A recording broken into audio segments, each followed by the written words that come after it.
নমস্কার। আজকে সাপ্তাহিক রাশিফল আলোচনা করব।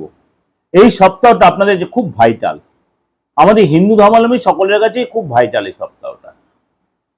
এই সপ্তাহটা প্রথমেই বলি, নববর্ষ, বাংলা নববর্ষ 1433 সালে নতুন নববর্ষ শুরু হচ্ছে।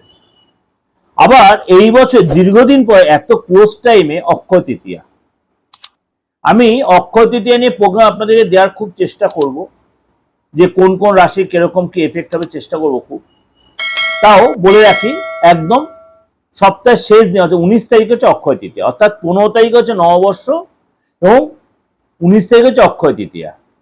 দুটো দিনই কিন্তু আমাদের হালখাতা হয়, কেন এখন এই কম্পিউটার যুগে, এই মিডিয়ার যুগে অনেক হয়তো নতুন খাতা বানায়, তাও নতুন খাতাটা কিন্তু অনেকেই কেনেন। কিন্তু এই সপ্তাহ কিছু গ্রহ রাশি তার নক্ষত্র চেঞ্জ হবে, আবার রাশিও পরিবর্তন হবে। অবশ্যই প্রোগ্রামটা আমি কন্টিনিউ করব। তার আগে দুটো কথা আপনাদের বলে রাখি। অনেকেই হোয়াটসঅ্যাপে বা আমার কমেন্ট সেকশনে জিজ্ঞেস করছেন যে আমি তন্ত্রমতে কাজ করি, কারণ আপনারা সত্যি আপনাদের একটা কনফিউশন দেখেন, আমি সবসময় তন্ত্রমতে আলোচনা কথাবার্তা বলতে চাইছি। আমি সবসময় আপনাদের বলি, আমার যে 29 বছর 30 বছর যতদিন এই প্রফেশনে এসেছি, আমার তো একটা হচ্ছে আমার ফ্যামিলিগত বা বংশ পরম্পরা তন্ত্রের একটা ব্যাপার রয়েছে। দ্বিতীয় কথা, আমি এমন লোকের শরণাপন্ন বা এমন লোকের কাছ থেকে আমি আমার জ্যোতিষ শিখেছি, অ্যাস্ট্রোলজি শিখেছি বা তন্ত্র শিখেছি, সেটা আমার মানে জীবনের চরম সৌভাগ্য যাকে বলতে পারে। আমাকে হাতে ধরে সে শিখিয়েছে। সুতরাং তন্ত্রটা আমার রক্তে, তন্ত্রটা আমার মানে কি বলবো মনে। আমি মিডিয়াতে কেন এটা আলোচনা করি না, আপনারা প্রতি মুহূর্তে এটা বলেন বলে, তাই কেন তন্ত্রটা হচ্ছে গুপ্তবিদ্যা, গুহ্যবিদ্যা। যতটাই গোপনীয়তা মেনটেন করা যায়, অ্যাকচুয়ালি তান্ত্রিকরা কখন মিডিয়াতে বেশি নিজেকে প্রেজেন্টেশন করে না, এটা গোপনীয়তা সম্ভব। যেটি সেই ডাক্তারি সিস্টেমে মানে আপনার অপারেশন থিয়েটার ওটিটা গোপন জায়গাভাবে গোপনভাবে মেনটেন করে, সেটাই তন্ত্রটাও তাই। কিন্তু আপনাদের কিছুদিনের জনের এই ইয়েতে রিকোয়েস্টে আমাকে এটা বলতে হয়। এবার তন্ত্রে কি না হয়, তন্ত্রে এমন কিছু কাজ হয় যেটা নর্মালিটি অ্যাস্ট্রোলজিতে হয় না। তন্ত্র হচ্ছে অপারেশনের সমতুল্য। অনেক ক্রিটিক্যাল কন্ডিশন থেকে বের করে আনা যায়। আপনি দীর্ঘদিন একটা রিলেশনে ছিলেন, সেই রিলেশনটা কোনো এক পক্ষ বা আপনি বা আপনার অপোজিট পক্ষ আর রিলেশনটা কন্টিনিউ করার চেষ্টা করছে না, সে হয়তো অন্য কেউ আপনাদের রিলেশনের মধ্যে এন্ট্রি নিচ্ছে। সে আপনার অন্য বলতে আপনার সে প্রেম করছে তা নয়, দেখা অন্য থার্ড পার্সন যে মা বাবা হতে বা অন্য কেউ হতে পারে, ভাই বোন যাক হোক, সেটার জন্য আপনি রিলেশন, এইটা কিন্তু অবশ্যই তন্ত্রের মধ্যে ঠিক করা যায়। আপনি দীর্ঘদিন আইনি ঝামেলায় জড়িয়ে আছেন, কিছুদিন সেখানে বেরিয়ে আসতে পারছেন না, আপনি প্রচন্ড টাফ কন্ডিশনে পড়ে গেছেন, আলবাত করা যায়, আলবাত করা যায় সেই আইনি ঝামেলাতে বেরিয়ে আসার জন্য। আপনার বাস্তুটা এতটাই ডিস্টার্ব, আপনি মনে করেন শহরতলি বা মানে শহর কালচারে থাকেন, আপনি ফ্ল্যাটে থাকছেন, সেটা আপনার ডিমোলাইজ বা ভেঙে চুরে করার কোনো জায়গা নেই। কি করবেন? ফ্ল্যাটটা আপনি অনেক কষ্ট করে কিনেছেন, ভাড়া হলে না ছেড়ে চলে যেতেন, কিন্তু কেনা ফ্ল্যাট আপনি কি করবেন? আপনাকে অবশ্যই সেটাকে তন্ত্রমতে বাস্তুটা রেক্টিফিকেশন করে নিলে আপনি আবার নর্মাল জীবন করতে পারবেন। আপনার বাচ্চাটা কেউ বলেছে, আপনার বা আপনার সন্তানের বা আপনার আপনজনের কারো খুব অল্প বয়সে কোনো বড় দুর্ঘটনা আছে, অবশ্যই মৃত্যু কখনো আটকানো যায় না, কিন্তু তার প্রোটেকশনটা নিয়ে কিছুটা হলেও তার সাপোর্ট নিয়ে অনেকটাই রিকভারি করা যায়। আর অনেকে বলছেন এই যে যুদ্ধ কবে থামবে, যেমন যুদ্ধ থামার কিন্তু একটা পরিস্থিতি তৈরি হচ্ছে। কেন হচ্ছে না জানেন? শনি আর সূর্য আর মঙ্গল এই কম্বাইন্ড হয়ে বসে আছে। দেখুন শনি আর মঙ্গল মীন রাশিতে কম্বাইন্ড হয়ে বসে আছে, একটা ঠান্ডা পরিস্থিতি হচ্ছে। কিন্তু যখন মঙ্গল কুম্ভ রাশিতে শনির ঘরে রাহুর সাথে ছিল, তখন সবার মধ্যে একটা অ্যারোগেন্ট অ্যাটিটিউড ছিল। আপনি ফ্যামিলি কালচারে দেখুন, আপনার পাড়া প্রতিবেশীর মধ্যে দেখুন। আবার এখন মঙ্গল যেহেতু মীন রাশি জলরাশি, মঙ্গল কেন অগ্নিকারক গ্রহ, মঙ্গল হচ্ছে ক্রূর গ্রহ, মঙ্গল সবসময় একটা নেগেটিভ চিন্তা ভাবনা করায়। কিন্তু মঙ্গল যেই জলরাশিতে পড়ে গেল, আগুনের মধ্যে জল দিলে কি ঠান্ডা হয়ে যায়। সেখানে শনি বসায়, শনিও ক্রূর গ্রহ, কিন্তু শনিকে শান্ত করতে হলে আপনাকে সেরম ভাবে ডিপ্লোম্যাটিক হতে হবে। এবার সেখানে রবিও বসে আছে, কখন ঠান্ডা হবে জানেন? ঠিক রবি যখন মেষ রাশিতে প্রবেশ করবে, কেন পিতার পুত্র মধ্যে অশান্তি, এখানে পশ্চিম এশিয়া কান্ট্রির সাথে ট্রাম্পের যুদ্ধ, যে মানে আমেরিকার যুদ্ধ চলছে, ট্রাম্প কি তাহলে বুঝতে পারছেন কোন রাশি কোন গ্রহের অন্তর্গত। আর পশ্চিম এশিয়া আগের দিন কি বলেছিলাম কোন রাশির কোন গ্রহের অন্তর্গত। তাহলে এই হলো ব্যাপারটা। সুতরাং এইটা তৃতীয় হবে, তৃতীয় ব্যক্তি কে হবে? বুধ। বুধ দেখুন পাকিস্তানকে বলছিল, পাকিস্তান উল্টো কি করলো? কাঠি করে দিল। খারাপ ভাবে নেবেন না আমার কথাগুলো, জিনিসটা বোঝার জন্য। আপনারা অনেক বুঝতে চাইছেন, অবশ্যই এটা থিতু হতে চাইবে, থিতু হবে। এমন কাউকে মধ্যস্থতা করতে হবে। আমি বুধে বলি না, বুধ হচ্ছে বন্ধু। বুধ যদি আপনার ভালো সিচুয়েশনে ভালো বন্ধু হবে, তাহলে বুধ এখানে নিচভঙ্গ করছে। বুধ নিচভঙ্গ করছে কেন? ওখানে বুধ নিচস্থ মীন রাশিতে। এই বন্ধু যাকে আপনি ভরসা করেন, সেই বন্ধু কখনো ভালো হতে কখনো খারাপ হতে পারে। এই জিনিসগুলো বুঝুন। তাহলে এই যে আলোচনাটা করলে বেশ ভালো লাগলো। এবার বলবো, আলোচনা করব যে সারাটা সপ্তাহ গ্রহ রাশির সিচুয়েশনটা কেমন হবে। প্রথমেই বলি 13 তারিখ থেকে 19 তারিখ, এই যে কন্টিনিউ 7 দিন কি কি গ্রহ তার সিচুয়েশন চেঞ্জ করবে। প্রথমেই বলি 13ই এপ্রিল। 13ই এপ্রিল বুধ উত্তর ভাদ্রপদ নক্ষত্রে প্রবেশ করবে মীন রাশিতে থেকেই। 13 এপ্রিল উত্তর ভাদ্রপদ নক্ষত্রে প্রবেশ করবে। 14ই এপ্রিল সূর্য মেষ রাশিতে প্রবেশ করবে, সেদিনকার পয়লা বৈশাখ। 16ই এপ্রিল শুক্র কৃত্তিকা নক্ষত্রে প্রবেশ করবে। কৃত্তিকা হচ্ছে রবির নক্ষত্র। 17 তারিখ শনি আবার উত্তর ভাদ্রপদ নক্ষত্রে, বুধ আর শনি উত্তর ভাদ্রপদ নক্ষত্রেই, শনি উত্তর ভাদ্রপদ নক্ষত্রেই আছে, তার 4th স্টেজে যাবে। ক্লিয়ার? 19 এপ্রিল শুক্র তার নিজ রাশি বৃষ রাশিতে গিয়ে প্রবেশ করে মালব্য যোগ তৈরি করবে।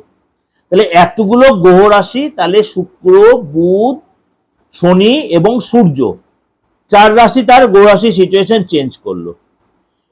এছাড়া রয়েছে আপনার মানে সিংহ রাশিতে রয়েছে আপনার কেতু, শনি রয়েছে আপনার মীন রাশিতে, রাহু রয়েছে কুম্ভ রাশিতে, আর চন্দ্র সারাটা সপ্তাহ 3টে রাশি প্রদক্ষিণ করে। কোথায় কোথায়? কুম্ভ, মীন আর মেষ। ক্লিয়ার? তাহলে পুরো গ্রহ রাশি কমপ্লিট হয়ে গেল কনসেপ্টটা। এবার আলোচনা করব সারাটা সপ্তাহ আপনার জন্য কি অপেক্ষা করে আছে। চলুন তাহলে আলোচনা করি। এবার বলি এই সপ্তাহটা আপনার, মনে করেন শরীর স্বাস্থ্য, মনে করেন আপনার আর্থিক জায়গাটা, মনে করেন আপনার ফ্যামিলি লাইফটা, বা আপনার কেরিয়ারের ক্ষেত্রটা, সবটাই ছোট ছোট করে আপনাদের আলোচনা করব। তাহলে চলুন আলোচনা করে নি আপনার রাশি এই সপ্তাহটা কি বলছে। কুম্ভ রাশি। কুম্ভ রাশি শরীর স্বাস্থ্যের আগে বলি, আপনার কিন্তু এই সপ্তাহে শরীর স্বাস্থ্য আগের চেয়ে অনেকটা বেটার আপনি ফিল করবেন। অর্থাৎ আপনি একটাই কথা বলবো, খাওয়া দাওয়ার প্রতি কন্ট্রোল রাখবেন এবং আপনার কিন্তু টেনশনটা কম নিতে হবে। যদি আপনার প্রেশারের প্রবলেম থাকে, অবশ্যই টেনশন কমলে পর্যাপ্ত ঘুম আপনার প্রয়োজন, এবং রাগ জেদ এগুলো একটু কন্ট্রোল রাখার চেষ্টা করবেন। নেক্সট হচ্ছে আপনার আর্থিক জায়গাটা। আর্থিক জায়গাটা আপনাকে একটু বুঝে শুনে খরচ করতে হবে। হয়তো কোনো কোনো জায়গায় আপনার খরচের একটা রাস্তা তৈরি হবে, কিন্তু আপনি সেটা খরচটা কন্ট্রোল রাখলে ভালো হয়। এবং ইনকামের জায়গা তৈরি হবে, কবে তৈরি হবে? সেটা 15 তারিখের পরে। 15 তারিখের পর বড় কোনো যোগাযোগ, বড় কোনো কন্ট্যাক্ট আপনার মিলতে পারে। 15 তারিখের পরে, 15 তারিখ 19 তারিখ আপনাকে বড় কোনো কন্ট্যাক্ট, বড় কোনো যোগাযোগ, কোনো গুড নিউজ আপনি পেতে পারেন। এবার আপনার বলি ফ্যামিলির সাথে। ফ্যামিলি আপনার বয়স্ক যা গুরুজন আছে তাদের শরীর স্বাস্থ্য ঠিক থাকবে, কিন্তু তারা আপনাকে একটু টেনশনে থাকতে পারে, আপনার একটু খিটখিটে মেজাজ হতে পারে। সেই মেজাজটা একটু কন্ট্রোলে রাখবেন, কেন আপনি বাইরের টেনশন ঘরে আনার চেষ্টা করবেন, তাহলে বাইরে ঘরে একই রকম পরিবেশ তৈরি হয়, একটু খিটখিটে মেজাজ জন্য ঘরে একটা রাগের পরিবেশ তৈরি হতে পারে। Be careful. আর্থিক স্থিতি একবার বলে দিই আপনাদের, অর্থ জায়গাটা আপনাকে অর্থ লাভ হবে, কিন্তু আপনি চেষ্টা করবেন টাকা কাউকে না ধার দিতে। এই সময় কিন্তু আপনার প্ল্যান করে এগোলে সেটা আপনার জন্য ভালো হবে। শরীর স্বাস্থ্য কিন্তু আগের চেয়ে অনেকটাই আপনাকে বেটার হলো। হঠাৎ পায়ে কোনো যন্ত্রণা বা হাতে একটু যন্ত্রণা, ব্যথা বেদনা বা নার্ভের কোনো প্রবলেম আপনার আসতে পারে। চাকরির জায়গাটা বলার আগে একটু বলে রাখি আপনাদের, অনেকেই বলছেন দাদা দীর্ঘদিন ধরে বেকার অবস্থায় বসে আছি। আমি তো আপনাদের বারবার বলছি কারো কাছে কি হাতটা দেখান না। আপনি হাতটা দিয়ে আসলেই বিশ্বাস করেন, যদি আমাকে মেসেজ করছেন যে মনে হয় প্রাথমিক আসবেন, আসুন না, একটা ফিস দিয়ে দেখাতে অসুবিধা কি আছে? হাতটা দেখান, ফেসটা রিড করুন, একটা সেলফি তুলে পাঠিয়ে একটা সামান্য ভিজিট দিয়ে দেখান। সেটা আপনাকে যেতে হবে। কারোকে বলে বলে কথা বলে এসব করলে হবে না দাদা। হচ্ছে হ্যাঁ, হতেই পারে আপনি পুরুষ হন বা মহিলা, প্রত্যেক মানুষ একটা সেলফ ডিপেন্ডেন্ট বা সেলফ সাফিসিয়েন্সি দরকার হয়। আপনার আদৌ চাকরি হবে কিনা, কোন সেক্টরে হবে, আপনি ব্যবসা করছেন, বাবার ব্যবসা দেখবেন নাকি নিজের থেকে কিছু আরম্ভ করবেন, কোন সেক্টর হবে, বা আপনি অর্থ লস হয়ে যাবে, আপনার মাথাটা গড়, আপনি মাঙ্গলিক। কারণ পুরুষ মানুষের মাঙ্গলিক থাকলে বেরোজগারি দোষ তৈরি হয়, কিন্তু বি কেয়ারফুল। কিন্তু মহিলাদের মাঙ্গলিক থাকে, সেগুলো রোজগার করবেই করবে। এইগুলো ছোট ছোট পয়েন্টগুলো আপনাদের কেন শেখাই জানেন? আপনি অনেক বেশি এগিয়ে থাকতে পারবেন। এবার মাঙ্গলিক সবই কি খারাপ? মাঙ্গলিক হচ্ছে 1, 2, 7, 8, আবার কোনো কোনো জায়গায় আপনার 12 হয়। এবার সবকটা মাঙ্গলিক কখনোই খারাপ নয়।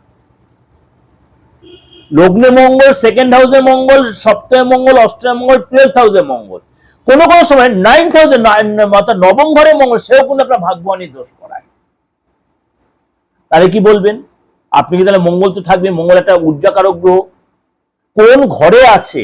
জলরাশিতে বসে আছে না নক্ষত্র হয়েছে? আপনার রাহুটা কোথায় বসে আছে? আপনি বলেন আপনার বাচ্চাটি তো নেই দাদা, আমি কি করবো বলুন তো? আপনি যেগুলো বলছেন আমাদের মাথার উপর দিয়ে বেরিয়ে যাচ্ছে, আমি জানি না এক্স্যাক্টলি আপনার হাতে কোথায় রয়েছে। দেখুন আপনার মঙ্গলটা কি সিচুয়েশন, আপনি ট্যাপার হয়ে গেছে, বা সে কালো স্পট পড়ে গেছে, নাকি সেখানে কালো তিল রয়েছে, বা দেখেন আপনি প্রেম করছেন, প্রেমে যারা বারে বারে আপনি কেটে যাচ্ছে, ঠিক সাকসেস আসছেন না, লোকের কাছে নিজেকে প্রকাশ করতে পারছেন না, বড্ড কষ্ট। প্রেম কার জীবনে না আসতে ভালো লাগে? খুব রেয়ার লোক আছে প্রেম ভালোবাসে না। সুতরাং এই জিনিসগুলো দেখার জন্য অবশ্যই সায়েন্টিফিক্যালি আপনার হাতটা, ফেসটা দেখিয়ে প্রপার প্রেডিকশন করিয়ে প্রপার প্রতিকার করানো প্রয়োজন, অবশ্যই প্রয়োজন। আমি বলি, আমি একটা কথাই বলি, আপনি মানুন আর নাই মানুন, অ্যাস্ট্রোলজি একদম সেম হচ্ছে ডক্টরের মতো। রোগ ধরলে ওষুধ সময় মতো দিলে, তার প্রতিকার নিলে আপনি 100 না 1,00,000% এখানে রিটার্ন রেজাল্ট পাবেন। আপনি এমন একটা নক্ষত্রে জন্মেছেন, সেই নক্ষত্রটা হয়তো কোনো দিক দিয়ে আপনার নেগেটিভ হতেই পারে। 27টা নক্ষত্রের মধ্যে নেগেটিভ হতেই পারে। আপনি যখন জন্মেছেন আপনার বাবা মা তো অত কিছু বিচার করে হয়নি, হতেই পারে। সেই নক্ষত্র আপনার নেগেটিভিটিটা কাটানো যায়, কি করবেন? আপনি নেগেটিভিটি নিয়ে বসে থাকবেন? আপনার ডেভেলপ হবে না, না কখনোই না। সেটাও তন্ত্র মধ্যে প্রতিকার করা যায়, অলবাত যায়। আমি বলছি করা যায় তো করা যায়, কিন্তু বারবার বলছি ডাক্তার চুজ করাটা আপনার উপর, এটা মাথায় রাখবেন। চলুন তো চাকরির কথা একটু আলোচনা করিনি। আপনার এই সপ্তাহে আপনার চাকরি জায়গাটা কেমন? চাকরি যিনি করছেন, চাকরি যা মনটা একটু অস্থির হলেও আপনার কিন্তু চাকরি কিন্তু চেঞ্জ করবেন না, ভুলে চাকরি চেঞ্জ করে 15 তারিখের পরে কাজে যাওয়াটা আপনার ভালো হবে। বসের সাথে সম্পর্ক তৈরি হবে, এবং দেখবেন আস্তে আস্তে যে নেগেটিভিটি অনেকটাই ঠিক হয়ে যাবে। ব্যবসার কথা একটু বলি। ব্যবসায় কিন্তু আপনার, অর্থাৎ আমি 13 তারিখ থেকে 19 তারিখ বলছি, ব্যবসা যা কিন্তু আপনার ভালো হবে, কিন্তু আপনাকে বলবো বেশি ধার দেবেন না, এবং যখন পার্টনার মানে পার্টির সাথে মানে ডিলিংস করবেন, তার মনের ব্যাপারটা কেন কুম্ভ রাশি একটা ইনটিউশন পাওয়ার আছে, অবশ্যই এটা বোঝার চেষ্টা করবেন। আর আপনার যে ওয়ার্কার বলুন, স্টাফ বলুন, তাদেরকে অসন্তুষ্ট করার চেষ্টা করবেন না, এটা কিন্তু করবেন না, তাদের দেখবেন আপনি ঠিক যুদ্ধ জয় করে নিয়েছেন। দাম্পত্য লাইফটা আলোচনা করি। দাম্পত্য লাইফটা মোটামুটি আপনার ঠিক থাকবে, কিন্তু মাঝে মাঝে পার্টনার সাথে ইগোর প্রবলেম হতে পারে, একটু সেন্টিমেন্টাল ইস্যু হতে, কিন্তু আপনাকে একটু ম্যানেজ করে চলতে হবে। পার্টনার একটু ব্যথা বেদনা, বা আপনার একটু ব্যথা বেদনা, শরীরে নার্ভের প্রবলেম একটু হতে পারে, এগুলো একটু মেনটেন করবেন, ওভারঅল দেখবেন ভালোই থাকবে। এই যে ওভারঅল একটা ডিসকাশন করলাম আপনাদের, দেখুন যেটা কমিটমেন্ট করেছেন প্রথম থেকে একদম আর্থিক জায়গাটা থেকে শরীর স্বাস্থ্য অবধি, অবশ্যই আপনাদের কিন্তু এই সপ্তাহটা এরম ভাবেই কাটবে। যদি মনে হয় আমার সাথে যোগাযোগ করবেন যে কোনো প্রয়োজনে, খালি একটাই কথা বারবার বলছি, মৃত ব্যক্তিকে বাঁচানোর ক্ষমতাটা আমি এখনো আয়ত্ত করতে পারিনি। তাছাড়া মোটামুটি আমি অনেকটাই আপনাদের হেল্প করতে পারি এই তন্ত্র মতে, কিন্তু প্রত্যেকের রিমুনারেশন, উইদাউট রিমুনারেশন আমি পারি না, করবো না। আপনি অনলাইনে করুন, অফলাইনে করুন, দেশে হোক বিদেশে হোক, যে ধর্মের হোক, যে বয়সের হোক, যে পুরুষ হন মহিলা হন, আমার কোনো অসুবিধা নেই, আপনি যে কেউ আসতে পারেন, যে কোনো ধর্মে, যে কোনো, আমার এসব কোনো প্রেজুডিস নেই, আমি সবার জন্য আছি। কিন্তু আমাকে প্রপার ফিস, প্রপার রিমুনারেশন কিন্তু আমাকে দিতে হবে, একদম ক্লিয়ার বলছি। আপনি যে কোনো প্রবলেম করুন, আমি সলভ করার জন্য আছি। কার দুদিনে হয়, কার হয়তো 2 সপ্তাহ লাগে, কিন্তু কথা যখন দেবো করে দেবো। যাই হোক, ভালো থাকবেন। ভালো দুটো খুব সুন্দর দিন পেয়েছেন, একটা 15 তারিখ পেয়েছেন, একটা 19 তারিখ পেয়েছেন। সবাই এখন আমার হিন্দু ধর্মাবলম্বী তা নয়, এখন সবাই আমাদের উৎসবে সবাই আমরা একসাথে পালন করি, কারণ আমাদের ভারতবর্ষের সেকুলারিজম স্টেট। সুতরাং খুব আনন্দ উৎসব করুন, ভালোভাবে থাকুন, ভালোভাবে খাওয়া দাওয়া করুন, কন্ট্রোল রাখুন। যোগাযোগ করতে হলে 89107225 অপরিবর্তিত নাম্বার, আমি যতদিন বেঁচে দেবো এই নাম্বারটা আমার থাকবে। আর 9433960106 এই দুটো নাম্বার আছে, আমি ধরি বা আমার সহকারী ধরু, আপনি যদি না ধরি কখনো হোয়াটসঅ্যাপে সেটা লিখে দেবেন। ভালো থাকবেন, নমস্কার।